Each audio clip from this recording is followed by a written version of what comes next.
Hello and welcome. My name is Tore Blystad and I'm the game director for Hitman Absolution. Hi everyone, I'm Christian Elverdam and I'm the gameplay director on Hitman Absolution.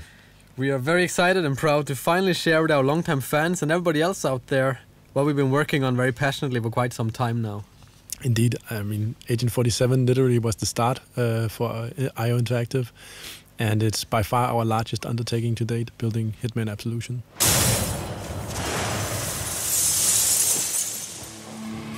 Yeah, so during the next minutes we'll talk you through a portion of the game that takes place in a dark and rainy Chicago, and we catch up with Agent 47 on a quite different type of journey to previous Hitman games.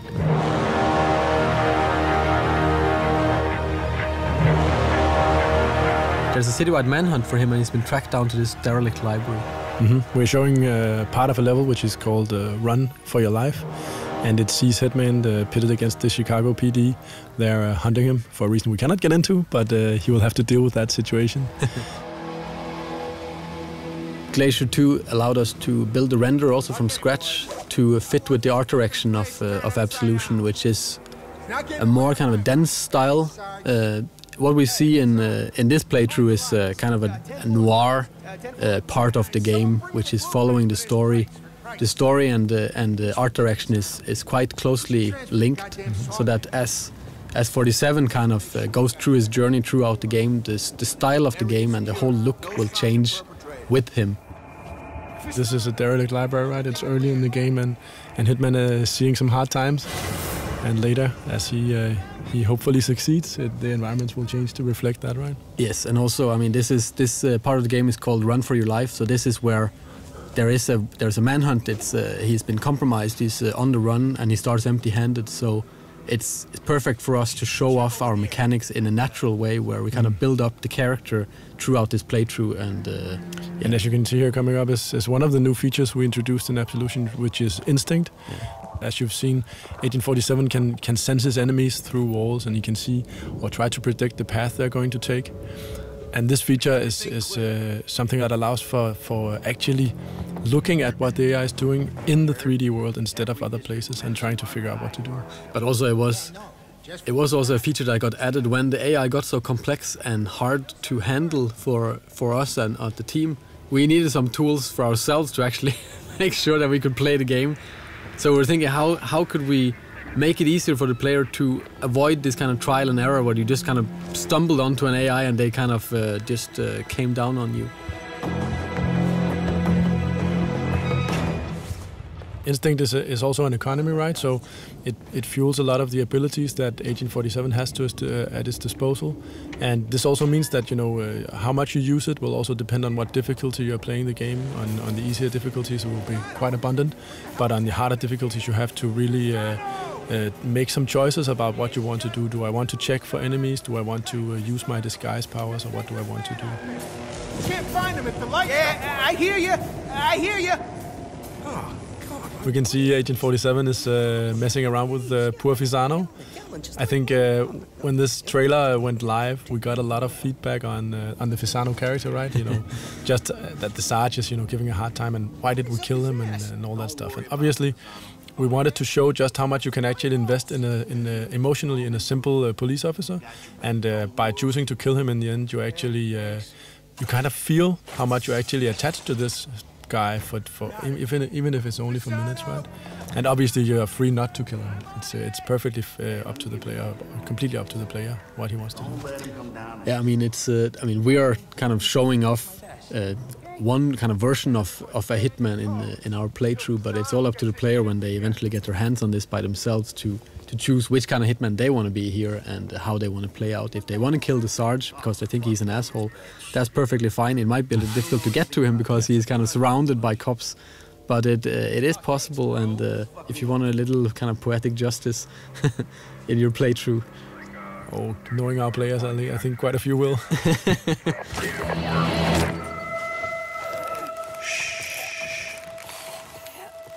I mean, that's also part of the replayability, that you can always go back to an area, and there's tons of different stuff to explore. You read? No, I can't say I do. Good. Waste your time. I also think it's interesting, right, that you have on one hand you have this kind of calm and collected Hitman or Agent 47 that will choose his battles and foreseeably avoid as much as possible, being quite emotionless. But on the other hand, you have the player who really wants to invest himself in the world, right? Killing the Sarge is not super professional, but it feels damn good. So what do we want to choose?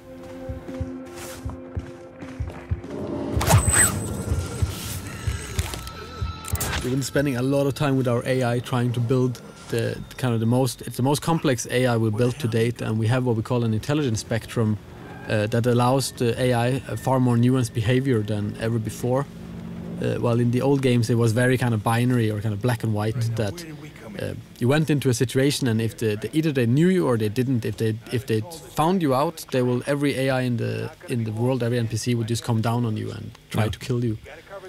Yeah, I mean, and in this playthrough, if the police haven't seen you killing anyone and they actually discover you, their first notion is not to start shooting, it's actually to try to arrest you. And based on the arrest situation, you can actually come out of it in quite a few different ways, where only a few of them actually lead to combat. You can still evade them and all that stuff. So it's much more grayscale, and it's a part of building this living and breathing world we really wanted, right? Where the environment is fairly rich and the character interaction is rich. So you kind of, you get a feeling that this could be a real place. That's one deep hole. Hey, you think you'd survive that drop? Improvised weapons, as you will see with this, here we have a bust. We call improvised weapons like a number of props here that 47 can use. The improvised weapons have obviously some gameplay relevance in the sense that they do some quick and clean kills, but it's also a choice of style, basically, as also we see later in the hippie apartment. It often has this dark humor twist to it, which items you choose and how do you want to apply them to the AI, if we can talk about it like that.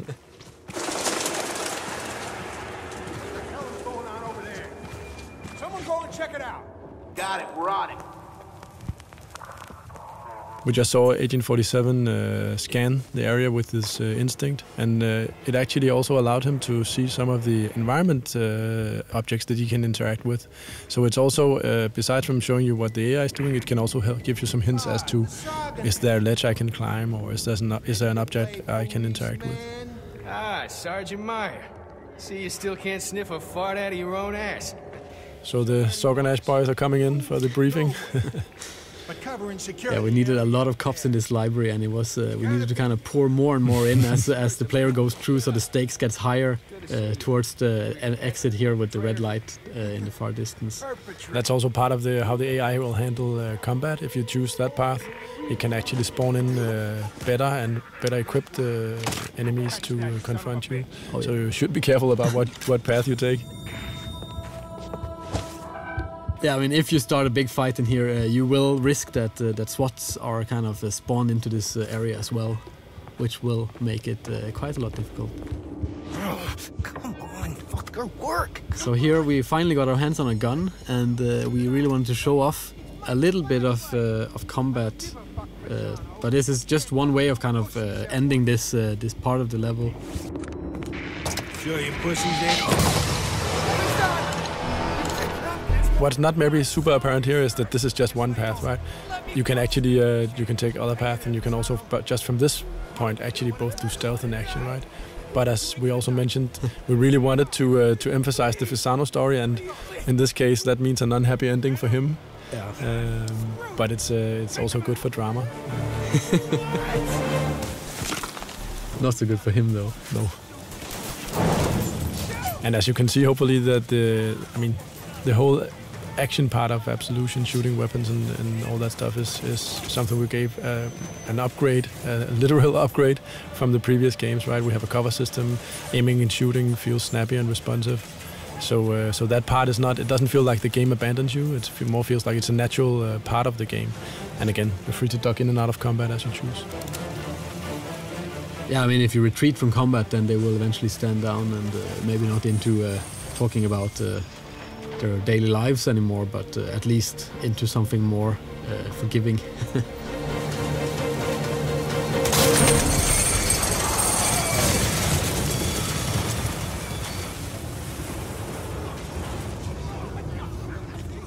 We're nearing a moment which I always find very nice, the reveal of the Chicago, right? The skyline. speaking of Glacier 2, I always, I really love the way the rain trickles down his head. It's really, the skin shade and the reflections there are pretty nice.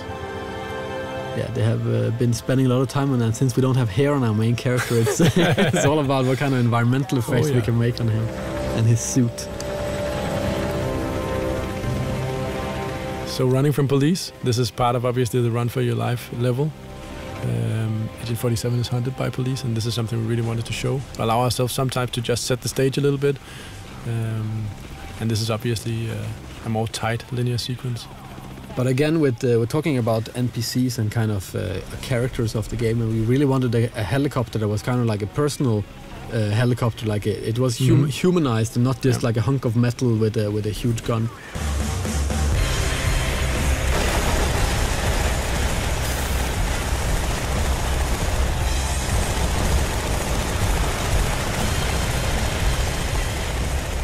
And also this pigeon coop is good for showing off some destructible props and other things.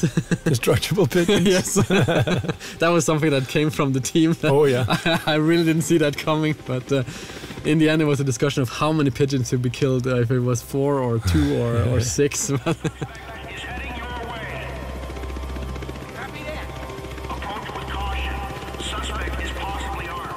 Another feature that makes a return in Absolution is obviously the disguise gameplay, and it's always been central to the franchise, this ability of Agent 47 to impersonate the people around him, right? Take their clothes as disguise. But it's something also, I mean, we never really got the time to explore what this mechanic really could do, and we always wanted to do more with the disguises in the old games, but we never kind of found the time or had the people to do it. I really wanted this feeling of hiding in plain sight. That's been the theme throughout the talk of what do you do in a disguise. As we can see later, that's coming up. But also just the feeling of actually walking around where people don't really know who you are. It's quite powerful. It's an experience that is very close to the Hitman games. And as we can see, Hitman is slowly approaching the hippie apartment. And I think that's very interesting in terms of how do we build a new AI, what do we mean when we talk about doing new stuff. And in this case it introduces the concept of a trespassing zone. So the apartment here is actually a zone, and most people are actually allowed in there. The hippies are kind of very friendly, but if there's one thing they really don't like, it's obviously cops, as it says on the poster. So coming here disguised as a police officer is maybe not the best idea, and that's why also Agent 47 will have to duck and weave a little bit in here. You're so busted, man! Ugh, fucking pigs! Bro, dude, calm down. Maybe they just want to chill, you know? They don't want to. Yeah, this is also, I mean, this is from a topical point of view. We really wanted a lot of diversity in the game, and also being able to mix it up. So we have this very serious playthrough so far, and then adding this kind of very ridiculous setting of the hippies kind of flushing pot out the toilet. Come on, flush you piece of shit toilet! It's a big part of Absolution is kind of trying for us to fit together the most kind of unexpected things for the player. So as they walk through the game, they never really know what's around the next corner, and they always would kind of want to play just to see what the hell is up next, right? And yeah, here's one of these improvised weapons, the bong, one of my favorites. Yeah, and you can see. Yeah, they're cool. If you notice we have a small challenge also going off there, killing someone with a bong. And throughout the game, there are a multitude of different challenges you can try to pursue as a player. And this is also tied into all the different weapons, the improvised weapons and others, that the way you use them is also tied into all these challenges. So here coming up is actually the use of the instinct power while wearing a disguise. So this will allow Agent 47 to fool enemy AI for a brief period while burning off instinct. And yeah, one of the new things you can do in Absolution. Yeah, probably got called down. You going down? Wow. Characters is in general very important for us to have kind of pretty unique and interesting characters for the players to meet throughout the game. This guy is actually he's living here in Copenhagen. He's called Ola, I think. He's a musician, and we've face scanned I don't know how many 100 people for the game in general, and kind of mixed and matched them up. No, we haven't got any reports. No eyewitnesses from anybody. For the ending of this playthrough, we really wanted kind of a big ending, and we made this lobby area that really it kind of cries out for a big shootout. But instead of doing that, we kind of wanted to show off another one of the disguise mechanics, which we call hiding in plain sight. Which in this, in the case of the police officers, it's using these kind of donuts that are kind of placed around the level.